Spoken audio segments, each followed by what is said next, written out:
Oke guys, sekarang gue lagi coba ngerekam video pakai kamera depan dari Realme GT5 Pro yang nggak tahu ya bakal resmi di Indonesia atau enggak.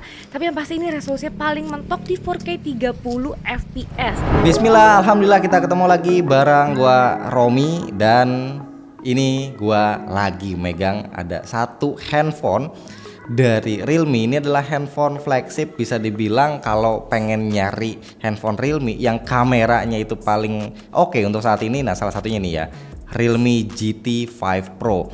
Tapi sayangnya ini bukan versi resmi dan gua nggak tahu handphone ini apakah akan masuk resmi atau enggak, karena yang gue pegang adalah yang versi China. Untuk boxnya seperti ini ya, tuh ada tulisan GT5 Pro, tidak ada penampakan handphonenya. Terus di bagian sampingnya begini aja, kita langsung lihat isi dalemannya nih. Jadi kalau seandainya teman-teman beli ini akan mendapatkan, oke ini harusnya casing ya. Yes, kita dapat casing. Wow, luar biasa. Ini casingnya bahannya soft case, tapi seperti apa ya, kayak tekstur kulit belakangnya. Jadi tapi sebenarnya ini kayak plastik ya. Dan ini unik banget, premium ya.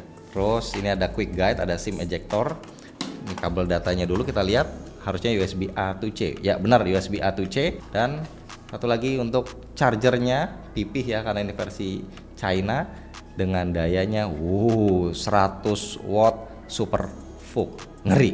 Realme ya emang ya kalau bikin handphone ya desainnya itu jarang gagal. Biasanya mereka selalu ada aja kepikiran ide-ide yang menarik, apalagi untuk handphone menengah ke atasnya ya di GT5 Pro ini. Wah, belakangnya ini bahannya enak banget, ini leather ya, warnanya ini kayaknya sih coklat ya. Terus bagian belakangnya ini kameranya sangat-sangat menonjol, bulat ya, bentuknya kekinian banget, adanya di tengah. Tapi nih ada tulisan Realme, ini sengaja banget nih ya, ditaruhnya tuh agak-agak melenceng gitu ke kanan, jadi nggak ditaruh di tengah gitu ya. Bagian belakangnya pinggirannya juga dibikin agak melengkung, bagian depan wow melengkung juga ya.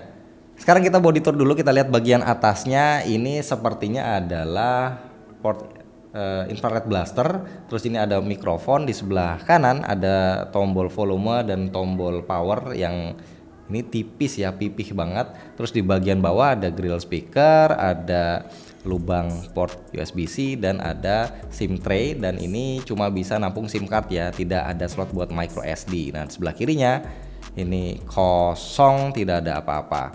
Untuk layar dia punch hole-nya ada di tengah ya, tuh nggak terlalu gede ukurannya, sedang aja lah, standar normal. Dan yang nggak boleh dilupain adalah handphone ini punya IP rating IP64, waterproof dan dustproof. Terus juga untuk feel megangnya ini berasa banget ya, handphone yang premium mewah. Kalau kita rasa-rasa gitu ya, ini stainlessnya juga memberikan kayak feel yang dingin di tangan. Tapi ketika kita pegang bagian backdoornya, ini ketemu bagian eco leather yang lembut.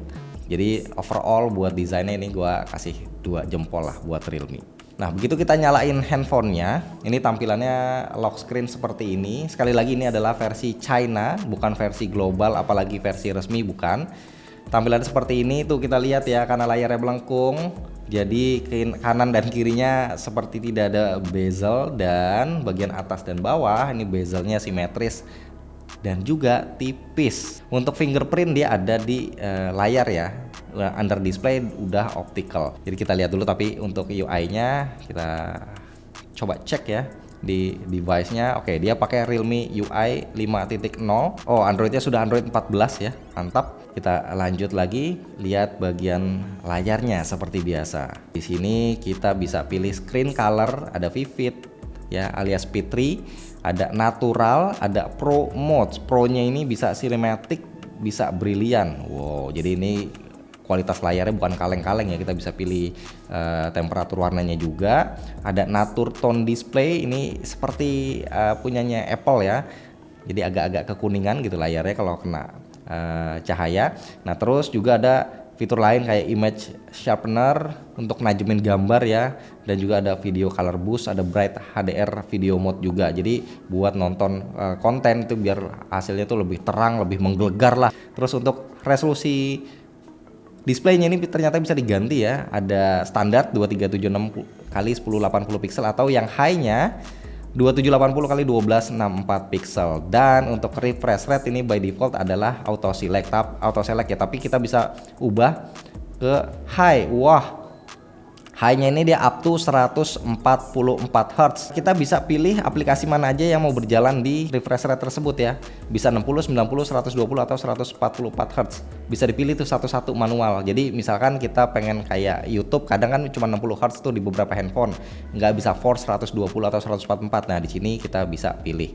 Nah, ini dia tuh, karena ini versi China, jadi yang terinstall adalah aplikasi-aplikasi yang sangat-sangat tidak penting buat kita user di Indonesia ya. Jadi ini kemungkinan besar mungkin ada 40% dari aplikasi yang terinstall sini bakal kita hapus. Dan untuk install Google Play-nya itu seperti biasa ya, tinggal download APK aja, udah bisa langsung ke install. BTW untuk layarnya ini size-nya 6,78 inci. Dia pakai panelnya LTPO AMOLED, support 1 miliar warna. Refresh rate-nya tadi kita udah bahas ya, up to 144 Hz. Dia support HDR10+, support Dolby Vision. Brightness-nya ini sampai maksimumnya di 4500 nits. Luar biasa. Nah, dia pakai Snapdragon 8 Gen 3. Jadi salah satu handphone Realme pertama yang pakai 8 Gen 3. Kapasitasnya nih kita cek ya. Awas, janji nggak kaget ya. 1 tera yang gue pegang ini adalah versi 1 tera, luar biasa. Dan untuk RAM-nya ini 16 GB. Dan itu ada expand, bisa di-expand lagi. Gue bingung sih ya, untuk RAM udah 16 GB tapi dia bisa di-expand lagi, ditambah mau 4, 8 atau 12 GB. Aduh. Nah, gue juga udah install YouTube di sini. Kita coba buat ngetiknya. Ini gue udah install Gboard. Ini vibrate-nya enak banget.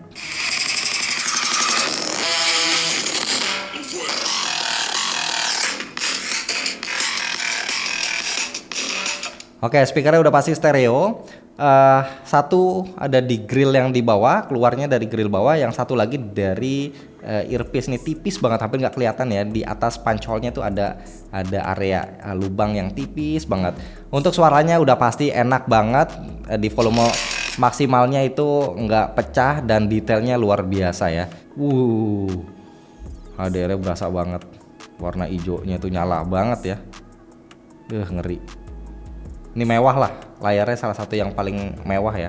Cuma sayangnya ya, karena ini adalah versi China, ROM-nya China. Jadi untuk Netflix seperti biasa, untuk ROM China itu nggak ada di Play Store. Jadi harus install sendiri APK-nya, bisa tetap dipakai. Tapi untuk Wi-Fi-nya dia nggak bisa L1, biasanya L3 ya. Jadi nggak bisa nonton di resolusi Full HD, resolusi tertinggi kalau pakai ROM China. Oke, sekarang kita balik handphonenya. Kita lihat nih, kameranya ngejelotot banget ya.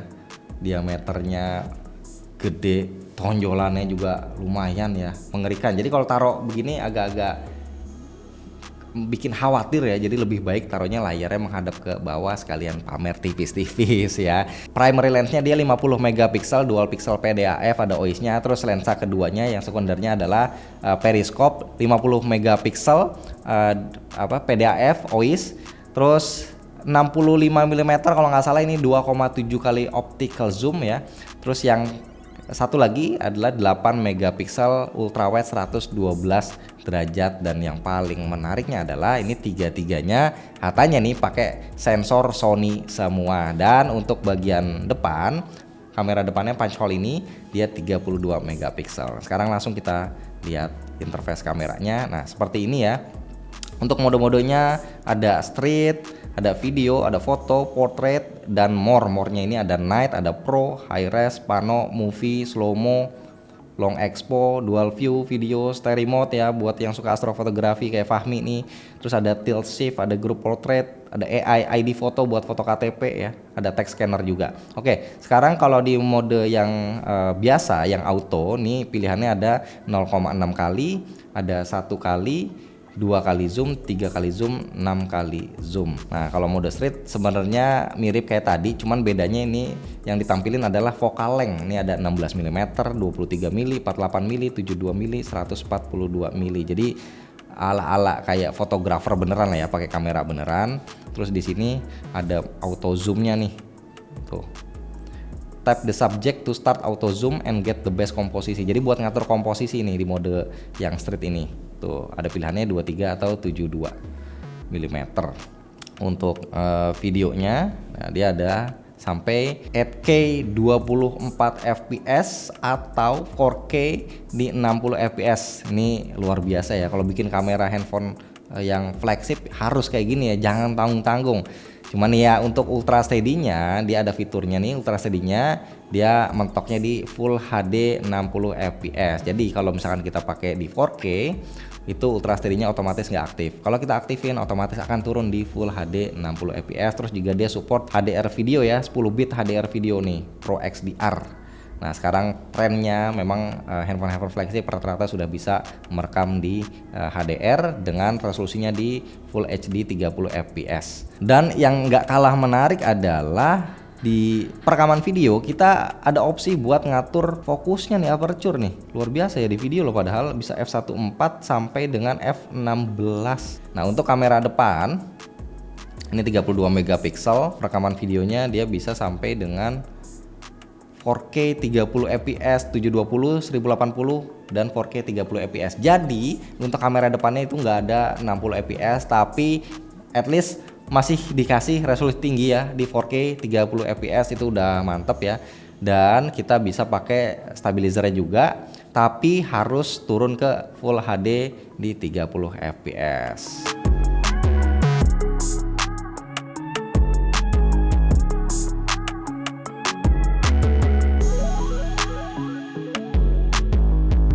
Terakhir kita coba pakein casingnya, kayaknya ini keren banget, jadi gua bener-bener excited buat pakein casingnya. Secara ini handphone yang nggak masuk resmi, nyari casingnya pastinya juga bakalan susah, tapi ini kita dikasih casing bawaannya yang tipis tapi enak banget ya, teksturnya dipegangnya tuh kelihatannya juga keren. Wih mantep lah, udah ganteng ini.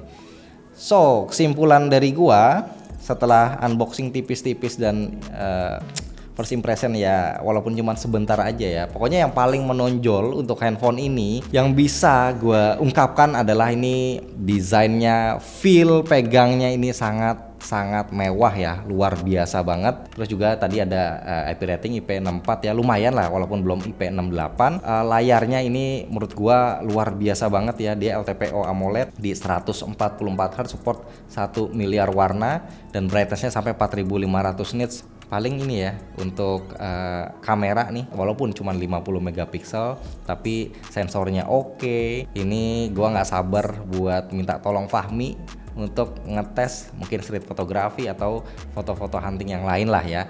Dan terakhir ya, satu lagi yang tadi gue lupa bilang adalah baterainya ini 5400 mAh, gede dengan kemampuan chargingnya di 100 watt. Jadi baterainya gede, ngecasnya cepet, udah kombinasi yang enak banget.